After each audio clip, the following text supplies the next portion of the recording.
simple. mu ngi noonu. waaw defe naa ñu jël ko mujj. comme ci ligne bi ba pare bu ko defee ñu daal di salaamaaleykum. waaw waaleykum salaam am sëriñ. waaw sëñ bi yaay téléspectateur bu mujj ñëpp tudd fooy wootee. maa ngi direct. yaa ngi. ndax dugg naa direct ci télé bi. waaw yaa ngi direct kay. ñëpp tudd fooy wootee. ok. waaw démb damaa gis ñu def foofu manifestation pour affaire góor jigéen yi. waaw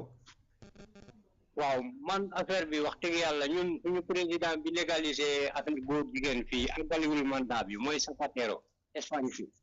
yow fan nga nekk. man maa ngi Espagne. dañ ko légaliser foofu. dañ ko légaliser mais ki ko légaliser àggalewul mandat bi. àggalewul mandat bi. déedéet Zapatero. lu tax. Zapatero ok. lu tax parce que baaxul. mais su baaxul tamit yow sooy dem bay criminaliser loolu mais il faut que nga fexe d'abord ci suñu àll ak Kédougou boobu. tool bu ngand boo xamante ne soo jàppee góor jigéen foofu lay dem liggéey ban kaso ngay dugal góor jigéen balaa ngay indi proposition loi mais da ngay indi solution d'abord. yow ñeme ngaa jël góor jigéen tëj ko ak góor yoo xamante ne 4-5 ans musuñu gis góor. musuñu gis jigéen kon de ragal naa mu yokk ko de. te soo jëlee góor jigéen rek nga def leen benn kase léegi dëgg de. en tout cas daal nañ seet rek parce que soo waxee rek ñu ne waaw kii dafa contre kii nekkul mbirum jullit nekkul mbirum chrétien mais population ci boppam africaine moo bëggul lu mel noonu. man gis naa ñun ñaata nit ñuy bàyyi seen liggéey parce que xam nañ ne patron bi góor jigéen fii gis ko rek sa yaram moo ko dul nangu. waaw mais problème bi mooy li Sonko di hésiter moom il faut que ngeen seetaan foofu d'abord parce que li mu lay wax lu leer la mere naa kaari diw rek ëppale na ma alal rek kii góor jigéen la nga attaqué indil problème yooyu yëpp du munul nekk. il faut que ñu xool solution góor jigéen suñu ko jàppee ban kaso lañ koy tëj. ak góor jigéen waroo leen dajale soo dajalee ñaari góor jigéen ci benn kër yooyu liñ doon bañ leen jox nga leen place. ñaari lesbienne nga tëj leen benn kaso yow yaa préparé affaire bi léegi. waa nga bàyyi leen foofu ñaata at la ñuy wax 5 à 10 ans. buñ jaay suñ génnee léegi qualifié nañ man affaire bi man damaa calculer affaire bi mais ba léegi gisuguma benn tool bu mag bu ñu mun a yóbbu góor jigéen ñuy liggéey foofu suñu leen jàpp. waaw mooy daal loolu participation bi daal il faut ñu leeral ñu après fan la ñuy tëj affaire yi te am na ñu bëri ñu nekk Europe ñu ngi yàkkamte ñu criminaliser ko Sénégal parce que ñoo amuñu kayit fii ñu mun a fen man góor jigéen laa dañ ma dàq fal dañ may tëj. aka bëri Europe ñi yàkkamte pour ñu criminaliser ko Sénégal. ak yaa wax dëgg. aka bëri ñuy profité ci loolu. dëgg la de te gis nga affaire boobu tam dafa garaaw da ngay xamee ne gis nga lii li ëpp doole ci àdduna bi léegi. yor xaalis bi yor àdduna ay góor jigéen la. man de ba foofu laa leen mën a xamal ajoor. jërëjëf ñu ngi nuyu waa Espagne yëpp. am na solo li wax am na solo. waaw am na solo vraiment am na ñoo xam ne xëy na bu ñu ko criminaliser dañuy làqatu ci ginnaaw loolu dem di ay asile ak yooyu. parce que da leen di yomb boobu baax. keroog nag laa ci am benn débat bu intéressant ak suma tonton suma rakku yaay. moom mi ngi Europe yàgg na fa. mais inquiétude boobu la am mu ne ma fii dama fi xam ay jeunes mu ne ma am naa ci koo xamante nii laa ko xam mu ne ma bi mu fi ñëwee dafa am ay jafe-jafe. ñu ne ko demal ci benn centre boole ko benn avocat ne ko boo demee foofu ñooñu dina la jàppale mu dem foofu ndaxte ñooñu ay borom ñaari tur yi lañ waa ji malien la nee na mu woo ko daal di tàng ci loolu dafa mujj sax jógee foofu dem beneen dëkk. mu ne ma mais en même temps xam naa fi beneen jeune sénégalais boo xam ni moom kële la mu bañ moom da koo mujjee nangu pour mën a nekk ci jàmm.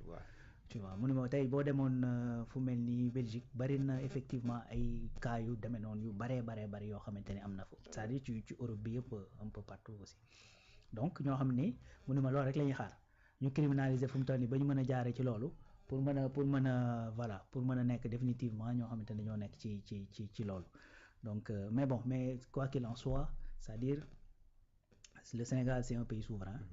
am ay réalités yoo xamante ni suñuy réalité la fii donc ñoom ñooy Europe lu mu ci mënti demee itam ñoom lay seen njariñ ak na seen société mën a nangu ñoom ci loolu la ñuy dox lijjantiwuñu lan la sénégalais bi bëgg lan la africain bi bëgg lijjantiwuñ loolu ñoom ni seen société ñu bëgg mu doxee noonu loolu la ñuy lijjanti donc ñun aussi on a toute la légitimité de le faire sauf que nag dafa am ay am na ku ko fi wax ku ci wax lu am solo dafa am yoo xamante ni boo ko sécuriser ba pare après mën ngaa doxal li nga bëgg a doxal fu mu toll nii déjà y a ay jéego yu nekk di teg Sénégal bëri na jafe-jafe yu fi nekk sur le plan économique et tout ça mais malgré loolu yëpp pendant 1 an ñi ngi nekk di doxal suñu bopp tant bien que mal bien que coono yi bari na mais ñi ngi nekk di doxal suñu bopp en tout cas xam nga donc cela veut dire quoi que yoon wi ñu jël c'est-à-dire bu perdurer après pour doxal li nga xamante ni moom la ñu bëgg a doxal culturellement mën naa bañ a poser problème par rapport ak yenn inquiétudes yi nit ñi di am non buñ ko defee gars yi dañuy bàyyi et cetera ki dem noonu Russie li tax mu mën a def loolu mooy déjà Russie c'est un producteur certes de pétrole et de gaz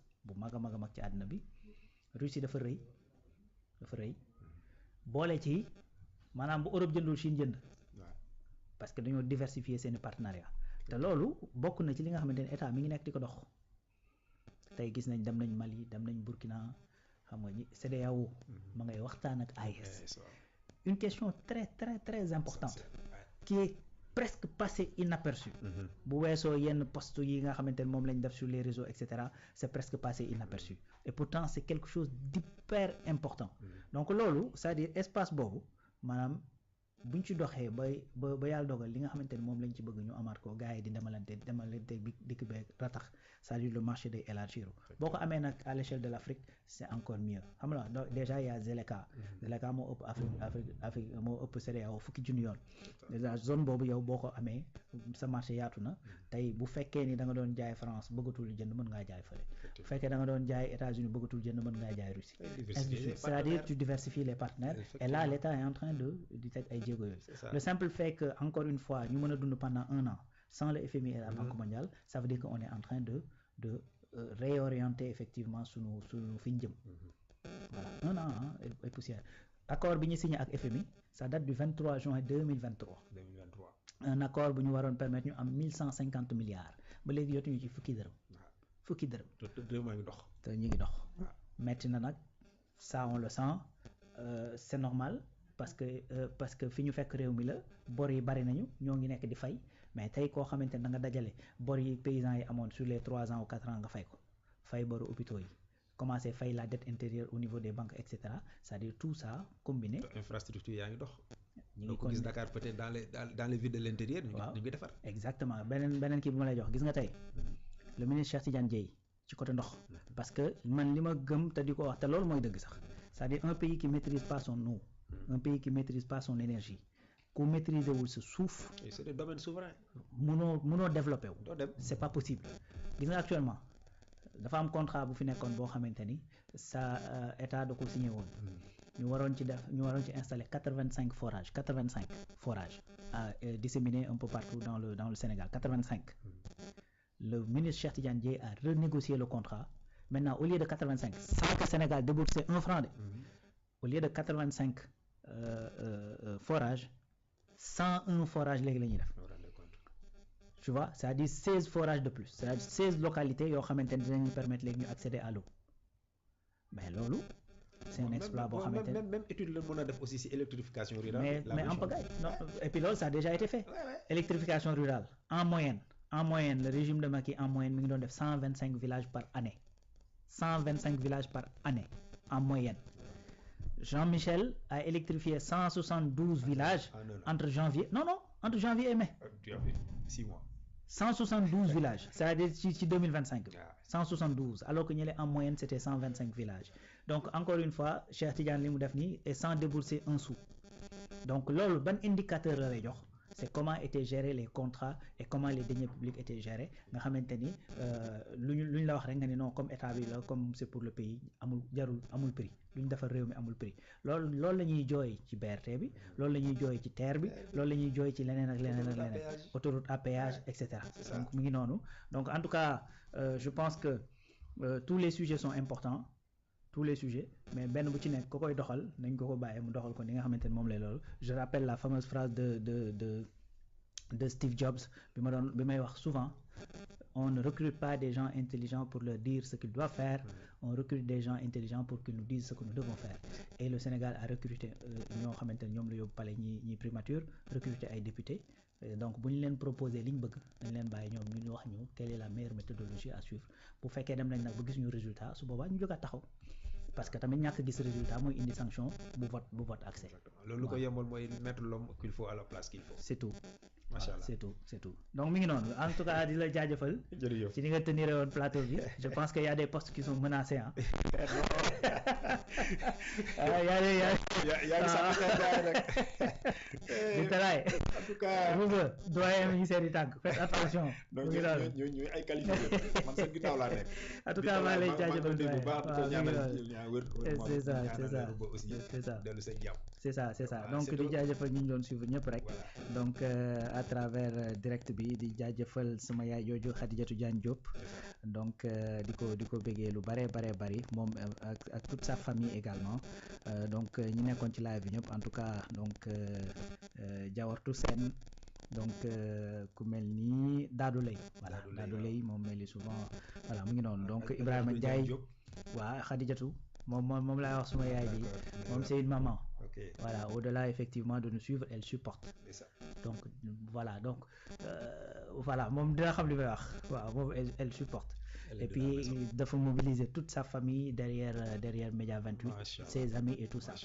Donc keroog bi ñuy wax ci affaire ndeysaan suma rakk jooju Serigne Saliou Ndoye daf ma woo téléphone direct waaw dama kii ku ko xool xam ni nit ku yiw la nit ku sell la voilà jox ma lien bi ma partagé ko sama famille et tout ça et moi personnellement je vais remplir donc il y a des voilà ñoom vraiment Média 28 moom ñi nga xamante ni ñoo koy teewlu mention spéciale amuñu seen fay waaw di leen jaajëfal bu baax a baax di leen jox diñ daje donc lundi inchallah donc midi Média Actu Plus à partir de 13h30 et 20h man je vais revenir inchallah si le point de l'actu inchallah jaajëfati bon man tam may profiter rek di wax ne ànd leeral peut-être dina am tuuti réaménagement c'est ça dina ñëw nag ci samedi bu jot comme nu mu daan amee mais tey malheureusement ma bàyyi rek noonu xam naa ne dañuy moderniser après nañ ci ñëwaat inchallah rabbi di jaajëfal ñi nga xam ne ñoo toogoon seen kër di seetaan Média bi di leen jox dig daje beneen yoon jërë ngay jëf rahmatulahi tëj naa ba tey balaa indi xeex da koo kor tey nit ba pare 2 ans nga jéem nga di tax di promenade mënu ma comprendre loolu allo le monde 221 maa ngi leen di ziar ñoo ngi bëggee Antenne Libre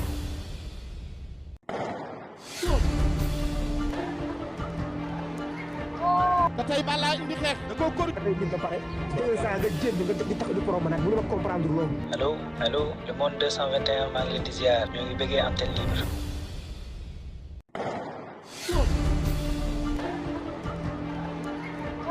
ba tey balaa indi xeex da koo kor tey nit ba pare 2 ans nga jéem nga di tax di promenade mënu ma comprendre loolu allo le monde 221